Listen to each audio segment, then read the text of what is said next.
എൻ്റെ പേര് റോജ സുരേഷ് എന്നാണ്. ഹസ്ബൻഡ് അരുൺ കമൽ. അപ്പോൾ നമ്മൾ രണ്ടുപേരും താർ റോക്സ് ഒന്ന് ടെസ്റ്റ് ഡ്രൈവ് ചെയ്യാനായിട്ട് വന്നതാണ്.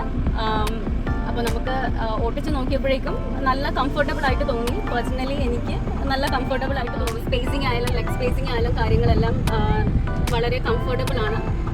നല്ല ഹൈറ്റ് തോന്നുന്നുണ്ട്. റോഡിൻ്റെ വ്യൂവും കാര്യങ്ങളും എല്ലാം നല്ല കംഫർട്ടബിൾ ആയിട്ടുണ്ട്. അപ്പോൾ ഉടനെ തന്നെ നമുക്ക് ബുക്ക് ചെയ്യാനും ആഗ്രഹമുണ്ട്. അപ്പോൾ പെട്ടെന്ന് തന്നെ എടുക്കാനായിട്ട് നമ്മൾ ആഗ്രഹിക്കുകയാണ്. എല്ലാവർക്കും റെക്കമെൻഡ് ചെയ്യും. നല്ലൊരു കാറ് തന്നെയാണ് താർ റോക്സ്. എൻ്റെ പേര് അരുൺ കമൽ എന്നാണ്. എൻ്റെ വൈഫ് പറഞ്ഞതുപോലെ ഞങ്ങൾ ടെസ്റ്റ് ഡ്രൈവ് കഴിഞ്ഞു. എനിക്കും വളരെ വണ്ടി നന്നായിട്ട് ഇഷ്ടപ്പെട്ടു. ഇപ്പോൾ വൈഫിന് വേണ്ടിയാണ് ഈ വണ്ടി നോക്കുന്നത്. അപ്പോൾ അവരുടെ ഈസ് ഓഫ് ഗോയിങ്, ആ വണ്ടിയുടെ ആ ഹൈറ്റും റോഡ് കാണാനുള്ള റോഡ് പ്രസൻസും എല്ലാം ആണ് ഞാൻ കൂടുതൽ കമ്പയർ ചെയ്യുന്നത്.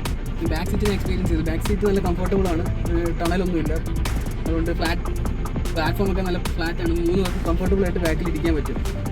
ഇതൊന്നോട് ഭയങ്കര താല്പര്യമായിരുന്നു. പക്ഷേ പ്രാക്ടിക്കാലിറ്റി നോക്കുമ്പോൾ നമുക്ക് ഫാമിലി ആയിട്ട് യൂസ് ചെയ്യുന്ന സമയത്ത് 5 ഡോറാണ് കുറച്ചുകൂടെ പേരൻസിനൊക്കെ ആണെങ്കിലും ബാക്ക് സീറ്റിലൊക്കെ ആക്സസ് കുറച്ചുകൂടെ നല്ലത് 5 ഡോറാണ്. അപ്പോൾ അങ്ങനെ ഞാൻ 5 ഡോറിന് വേണ്ടി കുറച്ച് വർഷമായിട്ട് വെയിറ്റിംഗ് ആയിരുന്നു. ഇപ്പോൾ വന്നപ്പം ഇപ്പം ടെസ്റ്റ് ഡ്രൈവ് എടുക്കുന്നു. ഉടനെ തന്നെ ബുക്ക് ചെയ്യാൻ പറ്റുമെന്ന് പ്രതീക്ഷിക്കുന്നു. ഉടനെ തന്നെ നമ്മൾ ബുക്ക് ചെയ്യുന്നതായിരിക്കും.